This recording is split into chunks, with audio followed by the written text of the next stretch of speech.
നിങ്ങളുടെ favourite shows ഇനി ഒരിക്കലും മിസ്സാവില്ല. ഇപ്പോൾ C5 കാണും നിങ്ങളുടെ ഫേവറേറ്റ് ഷോ തികച്ചും സൗജന്യമായി. അവളെ ആദ്യമായിട്ട് കൊടുത്ത സാരിയാ. ഈ സാരി അവക്ക് ഭാഗ്യമേ കൊടുത്തിട്ടുള്ളൂ. ഇതുകൊടുത്തോണ്ടാ അവള് ഡിഗ്രിക്ക് പരീക്ഷ എഴുതാൻ പോയത്. എന്നിട്ട് ആദ്യത്തെ 10 റാങ്കിൽ ഒന്ന് അവക്ക് കിട്ടി. പിന്നെ ഇത് അലമാരയിൽ ഇരിക്കുമായിരുന്നു. നമ്മളെ മോളിതെടുത്തോ.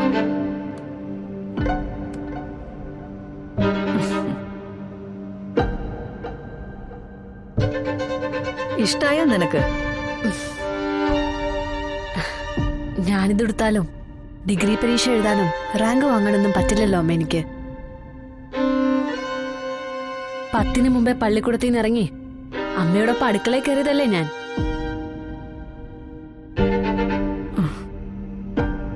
വീട്ടിലും ഹോട്ടലുമായി നടക്കുന്നേ എനിക്കെന്തിനാ പുക കൊള്ളിക്കാൻ വേണ്ടിട്ട് ഈ ഒരു സാരി?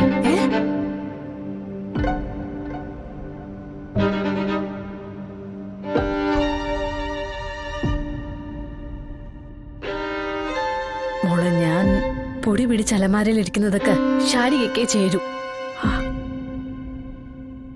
എന്റെ അവസ്ഥയും വേറെ അല്ലല്ലോ. അമ്മ പോ. മോളെ, പോകാനാ ഞാൻ പറഞ്ഞത്.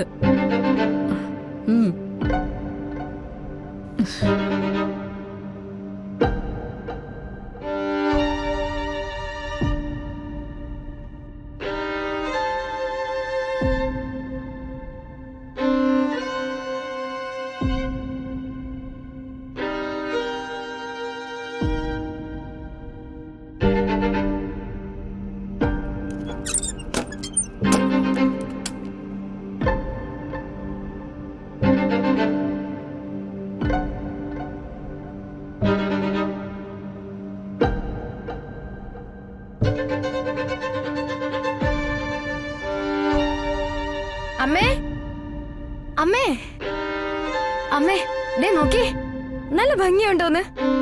ഒന്ന് പോവെണ്ണയിടന്ന്. ബാക്കിയുള്ളവര് ചങ്ക് വെള്ളമാക്കിയാ ഓരോന്ന് സ്വരുക്കൂട്ടിക്കൊണ്ട് വരുന്നത്. എന്നാലും മനസ്സമാധാനം വിധിച്ചിട്ടുണ്ടോ? അതും ഇല്ല. ഇതിപ്പോ നല്ല കൂത്ത്. അതിന് ഞാനെന്ത് ചെയ്തുന്നാ? മാറങ്ങോട്ട്. അമ്മേ, അമ്മേ, ചേടാ, ഈ അമ്മയ്ക്ക് ഇതെന്തു പറ്റി?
കുടുംബത്തിനും നിന്റെ പഠിപ്പിനും വേണ്ടിയാ ശാരിക പഠിത്തം പോലും നിർത്തി അടുക്കളയിലെ തീയൂതാൻ കയറിയത്. ഇപ്പോ നിനക്ക് പോലും എന്നെ വേലയില്ല. നീ വലിയ കളക്ടർ ആവുമ്പോ ശാരികയ്ക്ക് മാറാല പിടിച്ച നിന്റെ സാരി അല്ലേടി? ശാരികയ്ക്ക് എന്താ ചെയ്യാൻ കഴിയുന്നേന്ന് കാണിച്ചു തരുന്നുണ്ട് നിനക്ക് ഞാൻ.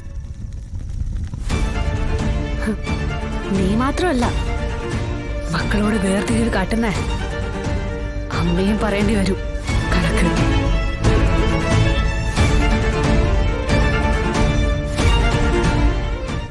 ബുദ്ധിമുട്ടില്ലെങ്കിൽ ആൻ്റപ്പൻ ഒരു നിമിഷം ഒന്ന് പുറത്തോട്ട് നിൽക്കുമോ?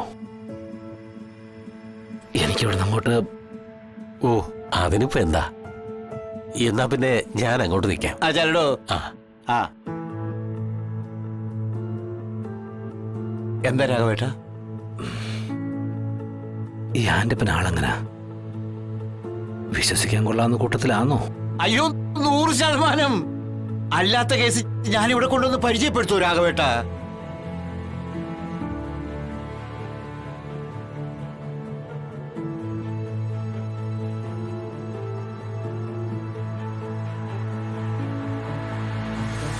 അല്ല, ഈ ആൻ്റപ്പനെ കുറിച്ച് കേട്ടിട്ടുള്ള പലതും അത്ര നല്ലതല്ല, അതുകൊണ്ട് ചോദിച്ചതാ.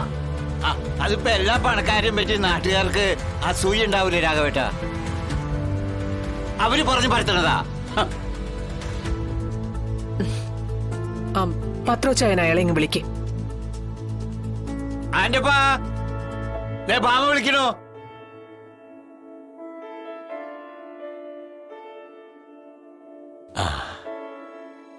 ഓ ആന്റപ്പ മുതലാളി, പണം ഞാൻ തരാം. ഓ, വളരെ സന്തോഷമായേ. സത്യാമ്മയെ ദൈവം രക്ഷിക്കും. എന്റെയും കുടുംബത്തിന്റെയും ജീവിതമല്ലേ രക്ഷിച്ചത്. പക്ഷേ അവധി ഒരു ദിവസം മാത്രം. നിർധന യുവതികളുടെ വിവാഹത്തിനുള്ള ഫണ്ടീന്ന് ഞാൻ എടുത്തു മറിക്കുന്ന പണമാണിതെന്ന് ഓർത്തോണം. അയ്യോ, ഒരു ദിവസം തികച്ചു വേണ്ടായേ. ആ കണ്ടെയ്നറുകളിലെ സാധനം മണ്ണ് തൊടുന്നതിന് മുമ്പ് സത്യാമ്മയുടെ അക്കൗണ്ടിലേക്ക് പണം വരും. അപ്പോ എല്ലാം പറഞ്ഞ പോലെ പത്രച്ചായ, ബാക്കി കാര്യങ്ങൾ നീക്കിക്കോളൂ. വളരെ സന്തോഷം ബാമേ. അപ്പോ ഞാനൊന്ന് റെഡി ആവട്ടെ, കോടതിയിലേക്ക് പോണം. ഞങ്ങൾ ഇറങ്ങാം ബാമേ. ഒരു ടാക്സിന്റെ കാര്യവും കൂടെ നോക്കാനുണ്ട്. ഈ ഉപകാരം ഞാൻ ഒരിക്കലും മറക്കത്തില്ല. എന്റെ ദൈവത്തിന്റെ സ്ഥാനത്താ സത്യാമ്മ. തനിക്ക് ഇപ്പൊ സമാധാനായില്ലോടോ. ഇനി നമ്മളായിട്ട് ഭാമയുടെ സമയം കളയണ്ട. ഞാൻ വിളിക്കാം മാമേ. ശരി രാഘവേട്ടാ.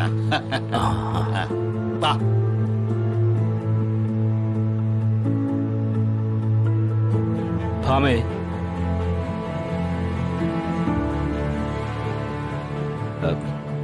നീ ഇപ്പൊ ചെയ്തത് ഒരു അബദ്ധമാണെന്ന് എന്റെ മനസ്സ് പറയുന്നു.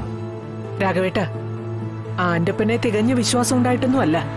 ഒന്നാമത് പത്രോച്ചായൻ, രണ്ടാമത് ഈ പഠിക്കൽ സഹായം അഭ്യർത്ഥിച്ചു വന്നവരെ വെറും കൈയോടെ അയച്ചിട്ടില്ല. ഭാമേ, ഇന്നലത്തെ പോലെ അല്ല ഇന്ന് പോലെ ആവില്ല നാളെ. ഒരു കരുതല് എപ്പോഴും വേണം. ആരെയും കണ്ണടച്ച് വിശ്വസിക്കരുത്. ഡൗൺലോഡ് ചെയ്യൂ C5 ആപ്പ്. കാണൂ എല്ലാ എപ്പിസോഡുകളും സൗജന്യമായി.